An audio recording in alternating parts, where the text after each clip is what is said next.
That's a good introduction to this afternoon's session. What we need to do now is allow opportunity for anyone from the audience to ask questions on the groundwater hydrology that's been presented. So I would ask you, please step forward and give your name, your affiliation, and be sure to use the microphone in the middle here. Go ahead, please. All right. My name is Paul Frost, Togiak, Alaska. In listening to the presentations, what came to mind was we were doing a herring biomass, and the scientists were extrapolating information and plugging this into a formula to decide how much herring is on the ground. And what I found out is that they would fly over at 110 miles an hour, and they had a 8 by 11 sheet piece of paper with little 1-inch squares, and they would hold it over what they thought was a biomass, and they would say, okay, this covers 6 squares, and then they'd plug it into a formula, and they'd say the biomass is so many metric tons, and based on that we can open up the fishery, and this is what we're going to do with it. But they didn't know how thick, they didn't know what the tide was doing, they didn't know if it was murky water, they didn't know if it was grass. I mean, they didn't know if it was capelin. They just assumed. There was a lot of assumptions. And so in some of this information, what I'm trying to understand is the Earth is like us, I mean, it lives and breathes. And so when we do these models, or when you're doing these models and you're extrapolating this information on a day-by-day basis, because I live out there, I mean, and a year-by-year basis, how do you, I mean, how can, is it really possible to come out with information that is really reliable? Unless you're doing it, you're taking information and using models that are actually from the area, or are we using models that aren't from the area necessarily, and we're just the only reason I'm asking that is because at some point you need somebody who has feet on the ground. I mean, because when I went over and testified in Geneva about issues that had to do with here in Alaska, the scientists there would ask me questions, and I'm not a scientist, because they needed at some point to get, to get back to reality, I suppose. I mean, you can really extrapolate and get so far out in your models and in your numbers that you're not even really, it's not even a real situation, I mean, for lack of a better term. And I really do appreciate, and I know this is a lot of work. Is there any possibility, or is there any communication with any of the villages out there, with any of the elders, with any of the people, with any of the traditional council governments that can, is there any kind of a question and answer process that can allow some of the elders who, well, we've lived off that land for hundreds of years, and we're not, they're not like doctors in the sense that you go to school and, and get it, but they're doctors in the sense that they can answer some real, very real questions, and they have their feet on the ground. Is there any way, or is there any of that going on where the local people can are being asked questions? I mean, like, okay, what about this? Did it rain like this last year? I mean, because at some point what you're doing is you're getting the information and then it's locked down. I mean, the next day is a new day. There's new rain models. I mean, everything changes. I mean, from year to year, and with global warming and all these things going on, we're getting more water. And then, of course, you're doing all these studies, but once that pit opens up, it becomes a big black hole, and that sun's going to heat that up, and it's going to change all those models, because all that water and that runoff is going to be totally different.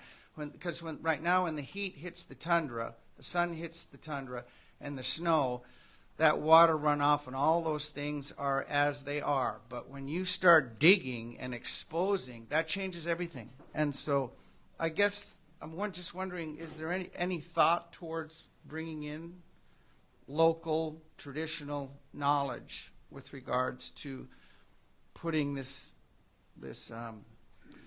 big study together, so that it because I believe they can be a part of that. Is there anybody trying to do that? I'm not sure that any of our panelists want to address that, but I'll give you the opportunity if you do.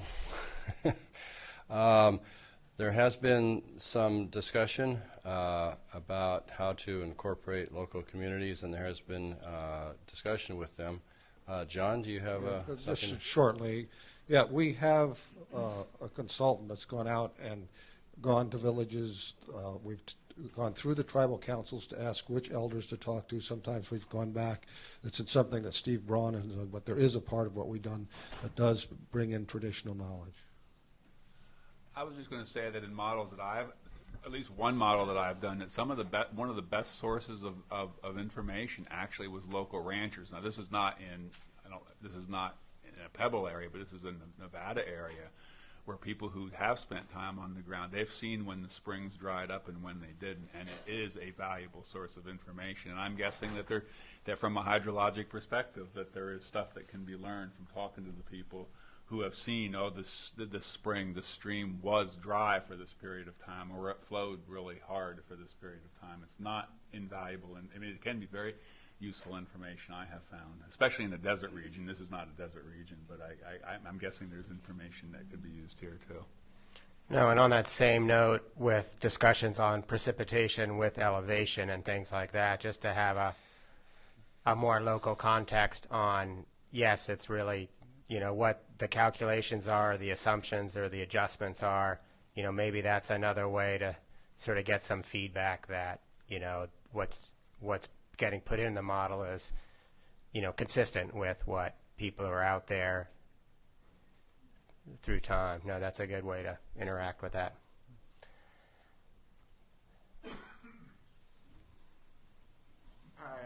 I may have missed some of the interchange because I didn't follow it completely. But I know one of the charges that you made was that the hydrologic conductivity of the bedrock, that the data was centered around the pit area, and that there wasn't a lot of data outside the pit area with which to extrapolate when you did a drawdown model. And so I would, that may have been answered in some of this, or that data may exist now, but I think I may have misunderstood the interchange. So could you just address that question? And so you're wondering if we have enough data outside the ore deposit area? Yeah, that's what I think Mr. Myers said, was that that most of the data was, and if I'm mischaracterizing you, please break in, was that in fact the data was the hydraulic conductivity of the bedrock was concentrated in the ore body area itself, so that the data to use to extrapolate, when you use the groundwater model to do a drawdown simulation, that the data wasn't from the area where the drawdown would be simulated.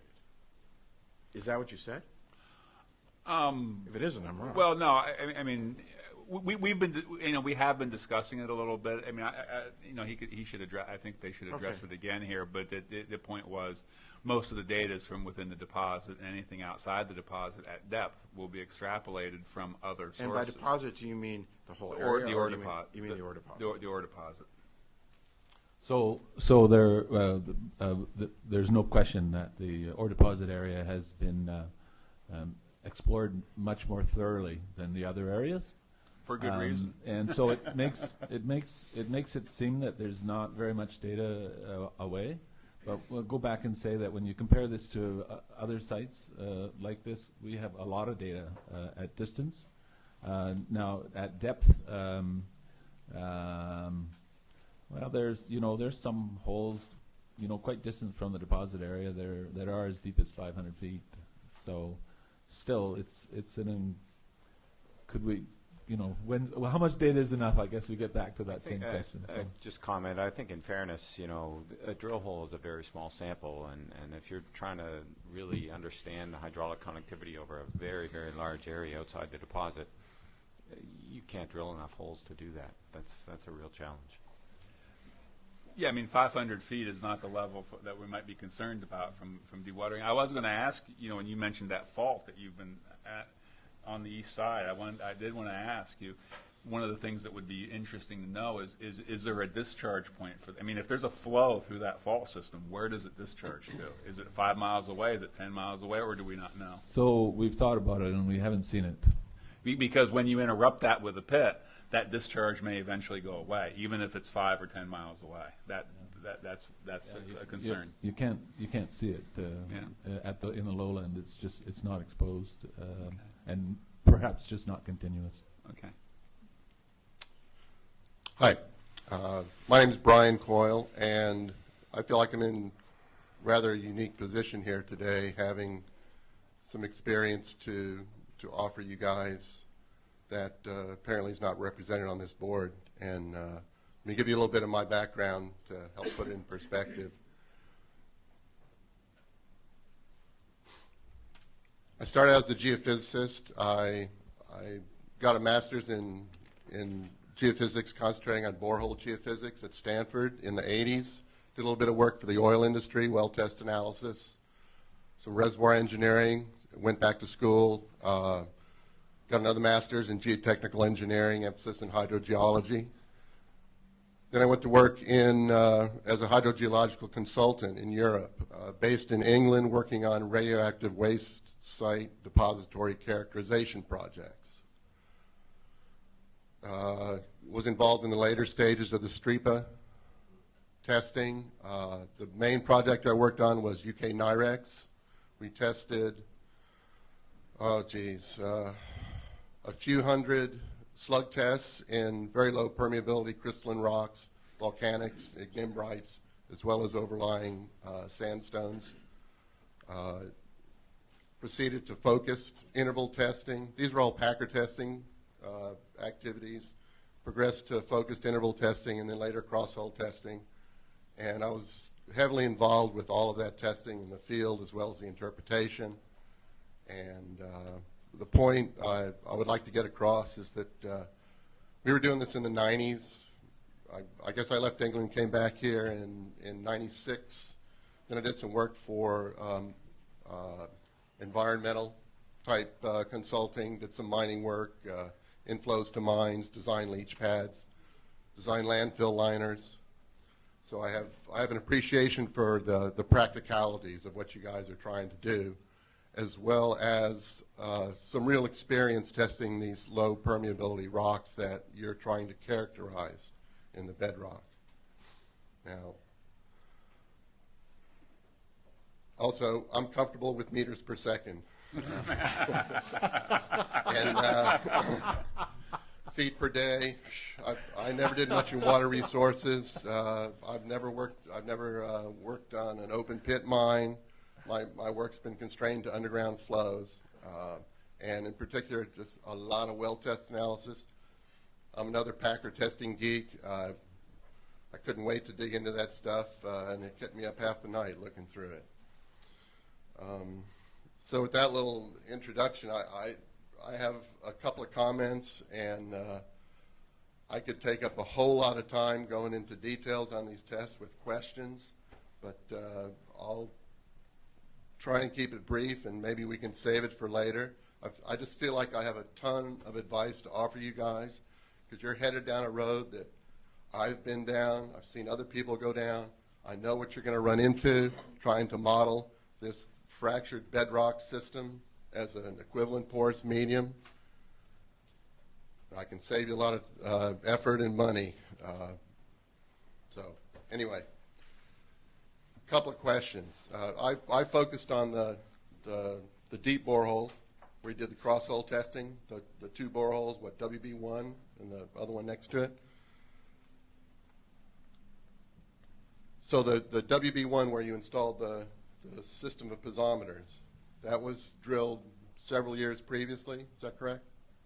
And why didn't you test that one? Why didn't you run tests in that hole? For some reason, that hole was drilled with bentonite, and the plan was to come back and do some testing in that hole later, but really we weren't able to develop out the bentonite seals on it, so we didn't do any in-hole testing on that hole. Okay, so, well, you thought there was wellbore zone damage, like infiltration? There was wellbore damage. Okay, yeah. All right, so two types of wellbore damage you typically get is infiltration to permeable zones, so it reduces permeability, or enhanced permeability, again around the wellbore from fracturing. You can disturb that. So you're right. That's an issue. So you decided to go and drill another hole next to it. I think we'd always planned to do that cross-hole test, but that ended up being, of course, the basis of rather than having the testing in both holes. We had it just a cross-hole test. Okay. A comment on your decision not to test in that first hole. I strongly disagree with whoever told you that you couldn't test in that hole because there was damage, because oil industry has developed type curves for analyzing well tests in damaged wells.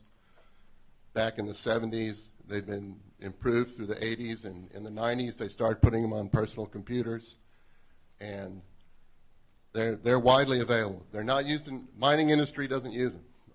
When I got out of consulting, hydrogeological consulting, I had always been frustrated with the mining companies not wanting to use the most modern tool set to characterize their flows. Most of them were pretty good with a bucket and a stopwatch. And I see some smiles on the board, but these guys used bucket and a stopwatch for their flow rate measurements, as I can see in the report. So on the West Bay WB1, we attempted to do some falling head tests in zones that we were able to open. I think we had 7 zones that we could open, and we really just weren't getting any response. And so we pulse tested them, and even our ability to get good response in a pulse test was limited. And I thought we would be able to get some good information on a pulse test, but it just didn't work out. What was your instrumentation? We quickly opened and closed the valve, and at the whole time we were measuring piezometric pressures with a strain gauge transducer, measuring at two measurements per second. And what's the resolution of that transducer?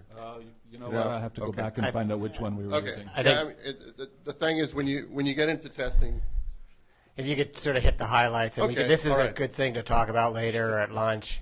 But if you have a couple highlights of questions. Couple highlights. When you're testing, when you're trying to characterize flow in low permeability, in particular fractured medium, there are a few things that are fundamentally different from porous medium. Talking about well tests.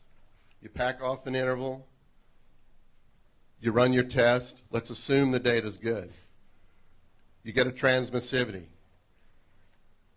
If it's a fracture-dominated flow system, then the transmissivity is associated with a limited portion of that borehole. When you divide out the length of the borehole, that gives you your hydraulic conductivity. So if you have one feature, you get the same transmissivity, whether it's a 1-foot section or a 1,000-foot section. But of course, the analyzed hydraulic conductivity is going to be 3 orders of magnitude different. Okay, that's one thing. We agree with you on that. Good. I mean, yeah.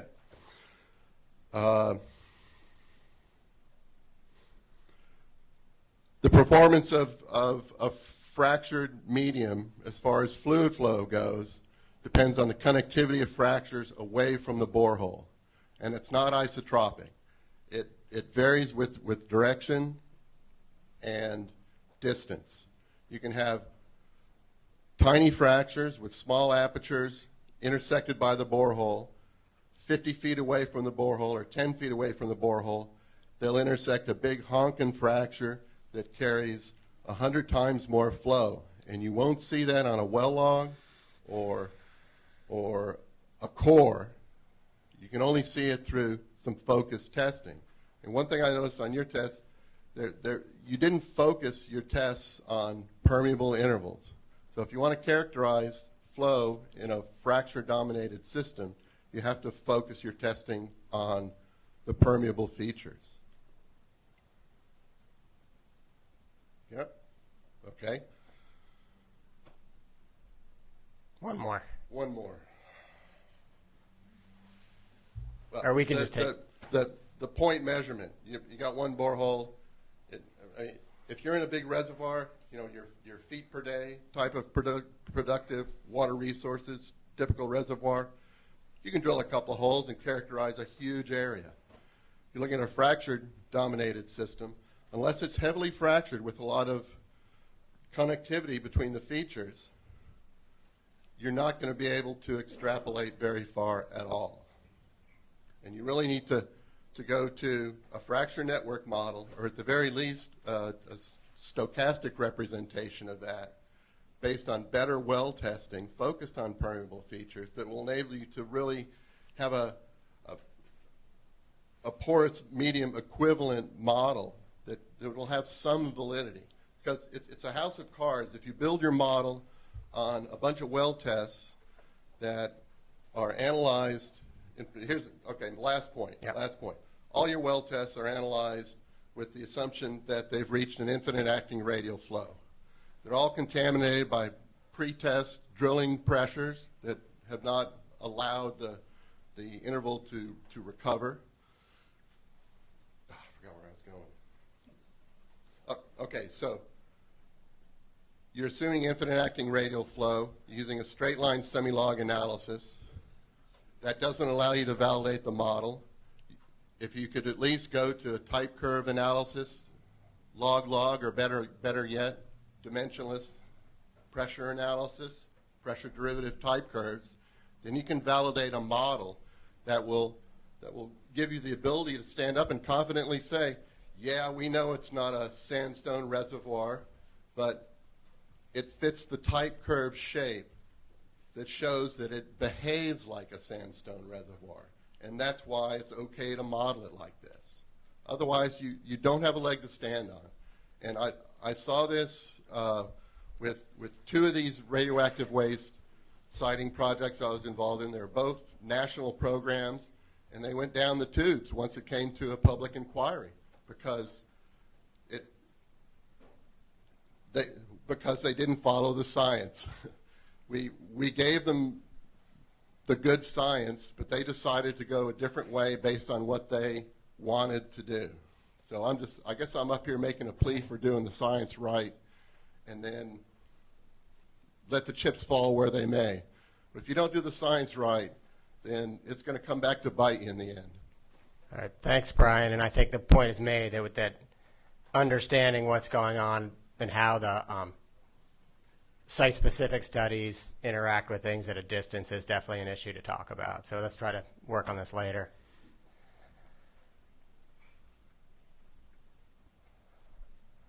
Good morning. Dave Chambers with the Center for Science and Public Participation. In several of your slides, you showed cross-sections where above bedrock there were geologic or hydrogeologic layers.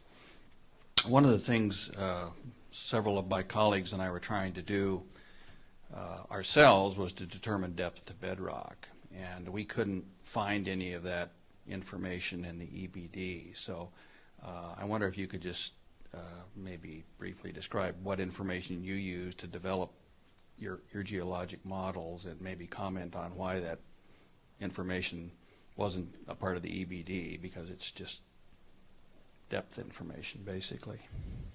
Well, the EBD includes an appendix that has all the drill hole logs for all the holes that were drilled during the project. And each one of those drill hole logs indicates the depth to bedrock. Did you have a chance to look at the drill hole logs?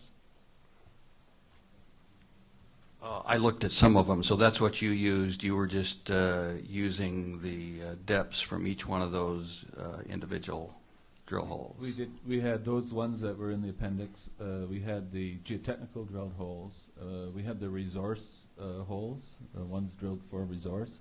And there were a number of refraction seismic lines that were done for geotechnical purposes that we had. Okay.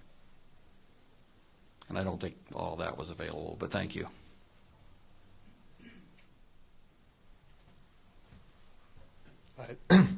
Sam Snyder, Alaska Conservation Foundation.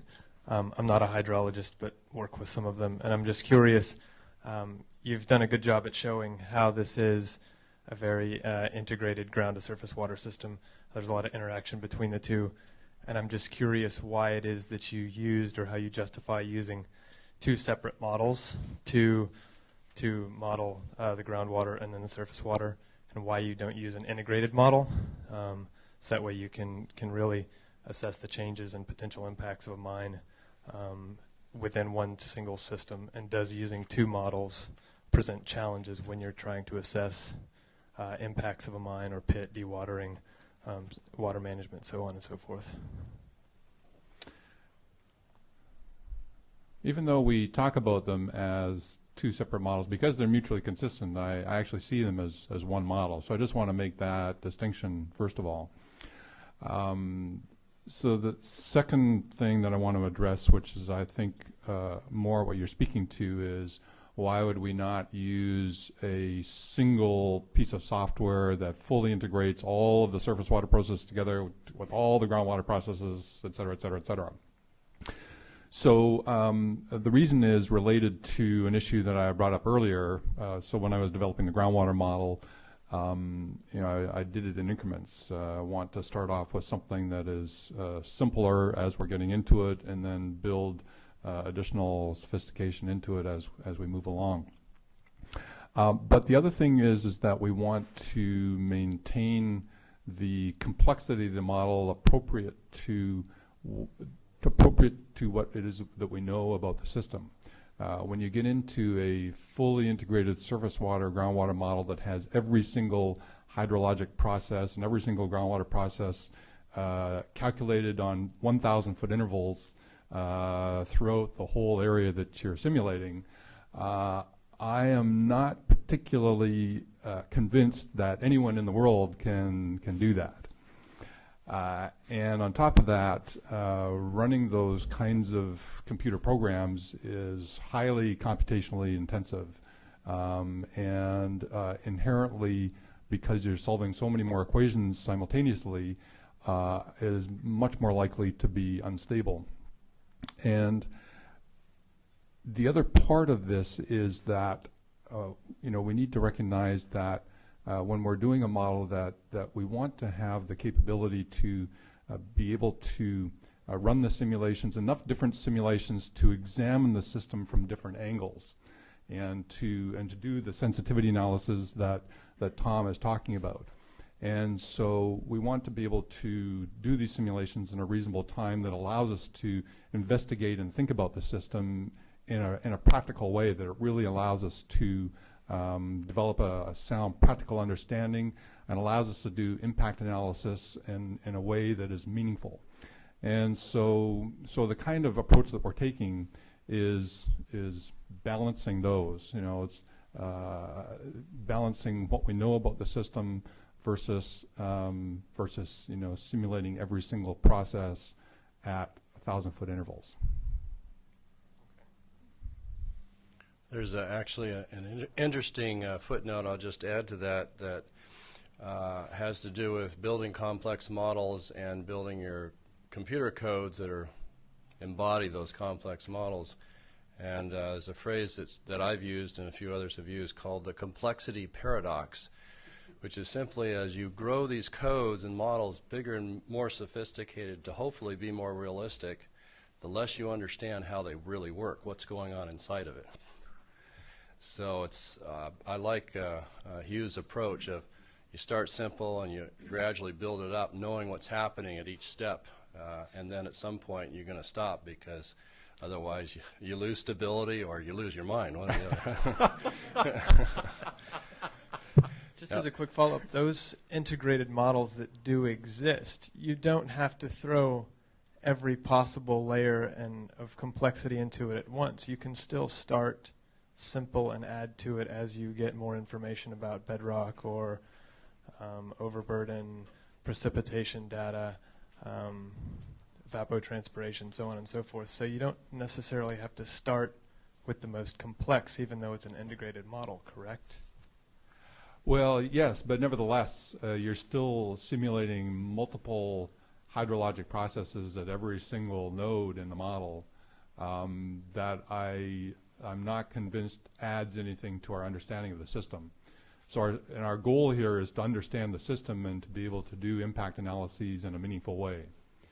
So I'm not convinced that simulating precipitation, soil moisture, evapotranspiration, recharge, runoff, every single one of those processes at 1,000-foot centers or 500-foot centers or whatever it is, adds incrementally to our actual understanding of the system, considering that we have something that is mutually consistent. And I call it two models, but really it's a single model. If I might, I'm going to... I have one short comment that's a follow-up on yours. Okay. It's 3-word, what we used to say when we were doing our modeling. Oh, no. 4 words, garbage in, garbage out. Absolutely. So make sure you know what you're putting in. Yeah, we're very much tuned to that. Thank you. Yeah. On that point, we have what I would describe as an unprecedented level of input data and data for calibrating, both in terms of groundwater elevations and flows. Okay, we have an email question that came in. I'd like to read that. This is from Cameron Wobus at Stratus Consulting. If I understand it correctly, the water balance is done by tuning ET, evapotranspiration, precipitation, and recharge to match observed stream flow, and none of these parameters have been measured accurately on the site. This means you essentially have one measured parameter and at least 3 tunable knobs, all of which you're varying spatially to make the water balance work. My question is, how does this give you any physical insight into the behavior of the system?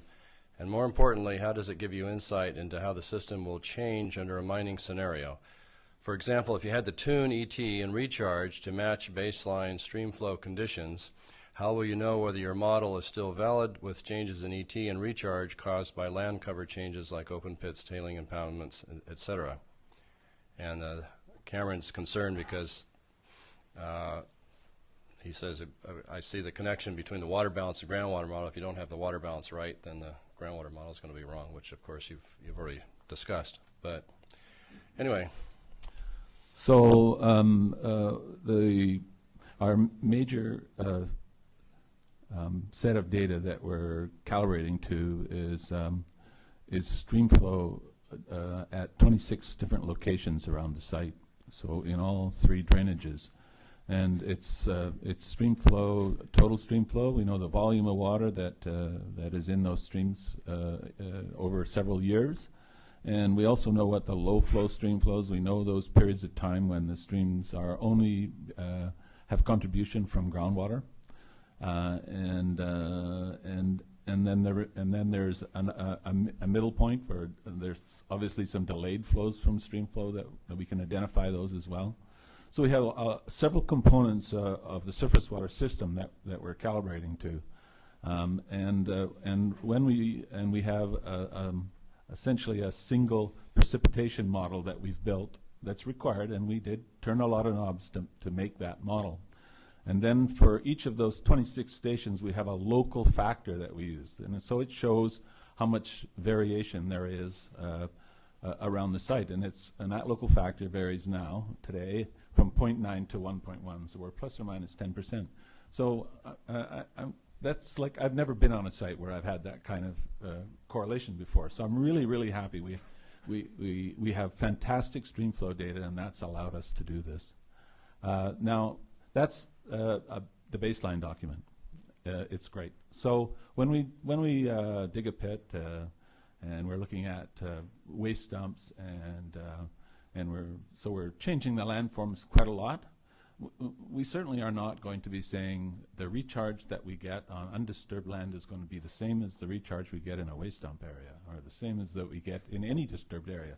Those adjustments have to be made and recognized as we go forward.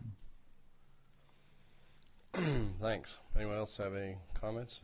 Yeah, I have to say I'm a little surprised that there's not been much quantification of ET, and I think that it's reasonable to, yeah, you try PANs. PANs are difficult, but you know the energy balance approaches are not that hard to work with, and you probably have most of the data that you need.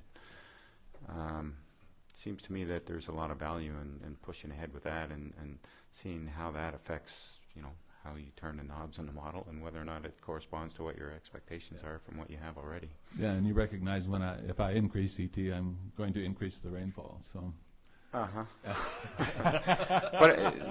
no, I get that, and that's fine. But there's a lot of value in having that information. I mean, you look at tailings management, for example. If you're going to try and keep a water cover on tailings, what's your ET going to be? And those are fair enough.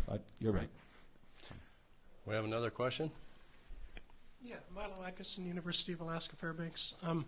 So I'm more familiar with modeling in other contexts, but you know, concern about all of these parameters that you can tune to get your data to match, or that you're overfitting your model. And it's in other fields, it's really common to leave some of your data out to do things like cross-validation. Is that possible? Have you guys considered doing some of those sorts of things to see if there's a potential that there's overfitting?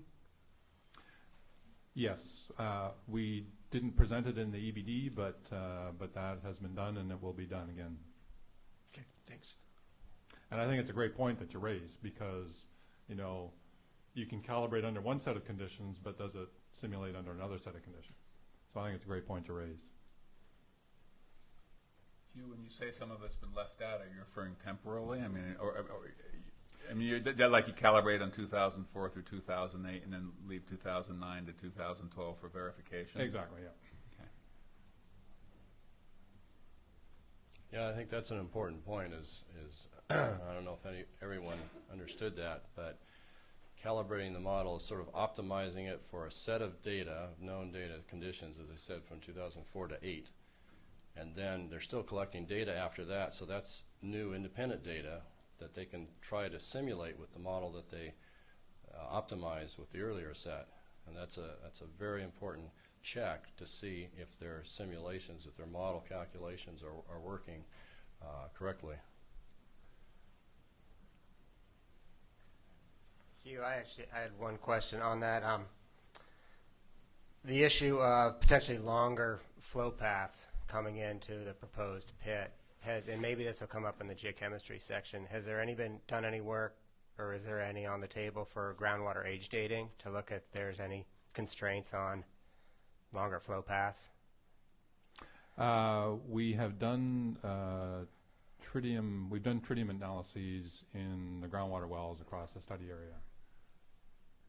And did that? Those aren't in the EBD, right? Or are they? Should be. I don't remember any discussion about groundwater age. Nothing? But I didn't read every 27,000 pages, but I could have missed it. What have you been doing? I was a little worried I was responsible for that. But luckily our panelist stepped up to fill in there. I'll check over lunch, and we can bring it up again this afternoon maybe, because that's one of the questions I have for this afternoon. Right. Did you read both Chapter 8 and Chapter 9? Mm-hmm. Yeah, well. Maybe I wasn't close enough. I was paying most of my attention to surface water, so maybe I didn't check the My memory is getting worse as I'm getting older. No, let's check over lunch, and so then we'll see. Maybe I'm not remembering right. I really think the tritium's in there, but okay. yeah. I saw that it was sampled, but I didn't in the summary document didn't talk about it at all, and I paid more attention, like I said, to surface water. Right. So I didn't. I'll look in the groundwater book during lunch, and we'll see. If it's there, that's great. Yeah. We can talk about it. It would be a shame if we analyzed all those samples and then didn't talk about them. It's probably there then. All right, thanks. Any other questions from the audience? Well, we're just about on time, so let's have lunch now and come back at 1 o'clock or 1:15. What's our schedule? 1 o'clock, I think. 1 o'clock. Let's see here. 1:15. But that's assuming that we're, Okay. Well, let's come back at 1 o'clock then.